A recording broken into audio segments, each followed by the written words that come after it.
Hello, this is Mrs. Politsky, and I have your notes for Chapter 2, Section 2, Business Law, Division and Balance of Governmental Powers. So, we're going to take a look at the system of checks and balances.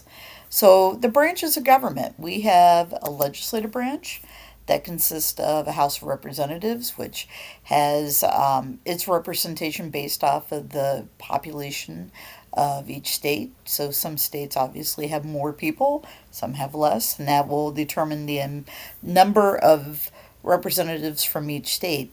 And then we have the Senate, which consists of two members from each state, totaling 100 in total. Aside from the legislative branch, we have the executive branch, which is composed of the president and the vice president and the cabinet. And right now, there are technically 15 cabinet positions. We may be losing one within period of time. There's talk about the Department of Education being phased out, perhaps maybe even the Department of Energy. So we'll have to see.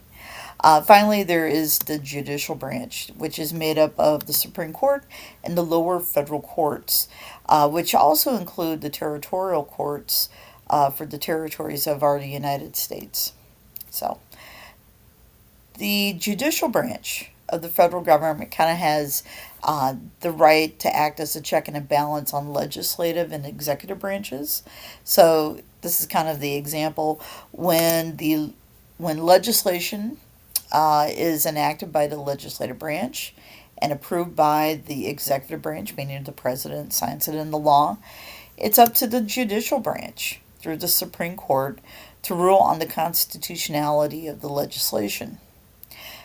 The judicial branch may also decide whether an action or decision of the executive branch exceeds the power that is granted to it. So if we kind of look at kind of our flow chart here, legislative branch, they're, for the most part, they're writing the laws. They may have that legislation vetoed by the president. President may tell the legislative branch that they're going to have to come back to Washington, D.C. for a special session if it's, an issue that is vital to the nation. Also, the executive branch might have a certain say over foreign policy. But again, our legislative branch, when it comes time to, declare war, it's not the president that can do that. It's our legislative branch that does that. They can approve treaties. They could impeach a president and remove them from office if it's needed. They could override a president's veto if they have the numbers.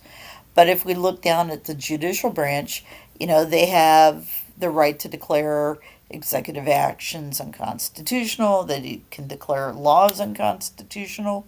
But our executive branch gets to appoint those federal judges. And if the president feels the desire to, they can pardon individuals who have been convicted of federal offenses. Our legislative branch, they get to establish new lower courts. They can propose amendments to overrule judicial decisions. So there's a little give and take on all three sides here.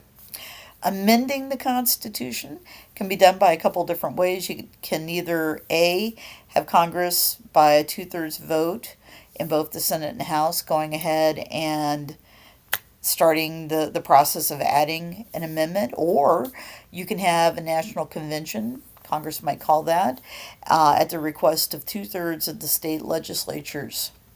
When you talk about, how that's all kind of wrapped up, usually 3/4 of all the states had to be on board with this new amendment before it would be added. So, changing the Constitution. This can be achieved by adding an amendment to the Constitution. We have had hundreds of amendments proposed, but we don't have that many added on. So, 2/3 of a majority of the House of Representatives can help with this process of adding an amendment, or when 2/3 of states call a constitutional convention. Even when you have this, there's also, the issue that maybe once the ball starts rolling, not all the states are going to be on board. Maybe not even all the members of the House or Representatives are going to be on board. So it's not a given. And hence, as I said before, we've had hundreds of proposed amendments. We still only have 27 amendments. So there must be a reason for that. It's not easy to get an amendment passed. So, the U.S. form of government. The U.S. has a republic or representative democracy, which basically means that I vote for an individual to represent my needs in Washington, D.C. And this basically allows for power to belong to the people. But at the same time, if I don't participate by voting a certain candidate in, I really have no say. So there's that aspect. Sovereignty of the states. Sovereignty basically means freedom from external control. So states have a certain freedom over themselves. So, for example, Nebraska has our beloved unicameral. We're the only state that's got that right at this point in time. There have been other states who have had unicamerals and have switched to a bicameral system, but we have the right to make that decision for ourselves. Um, Limiting state powers. Powers that are not mentioned in the Constitution do belong to the states, and this allows states to have the ability to kind of rule themselves as they see fit.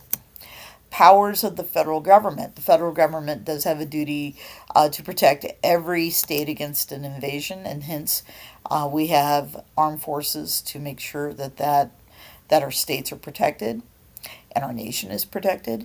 Our federal government also has the power to regulate interstate and foreign commerce. Commerce is a fancy name for business. It also deals with the taxes, it establishes post offices, and it is involved in the coinage of money.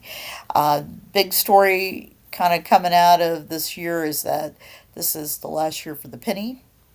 And as a result of that, we're going to, see probably things change a little bit. There may be a question in the future about the need for maybe nickels and dimes and whether or not we should do away with those kind of things. So that's part of that federal power. Thank you very much.